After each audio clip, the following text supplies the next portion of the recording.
మీ mummy నిన్ను కొడుతుందారా? ఎందుకు ఎందుకు అల్లరి చేస్తున్నావు మరి?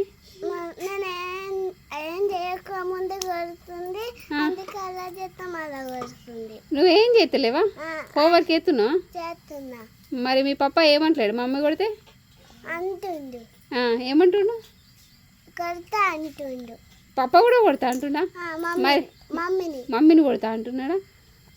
మరి నువ్వు మమ్మీ మళ్ళీ కొడితే ఏం చేస్తావు ఇప్పుడు? అంతేనా? నువ్వు నిన్నేమో అన్నావు కదా, నీకు పెద్దవా ఏం చెప్పిండు? ఏం చెప్పిండు? పెద్ద బావ ఏం చెప్పిండు నీకు? పొద్దున్న నువ్వు ఏం చేసినావు? పొద్దున్న లేచిన బ్రష్ చేసిన, స్నానం చేసిన, చేసినాక అన్నం తిన్నా. అన్నం తిన్నాక అట్లా కాదు, నీకు నిన్న పెద్ద బావ ఏం చెప్పిండు? నిన్న మమ్మీ కొడితే ఏం చేయమని చెప్పిండు? అన్నం తిన్నా కాదు, గుర్తొత్తలేదు.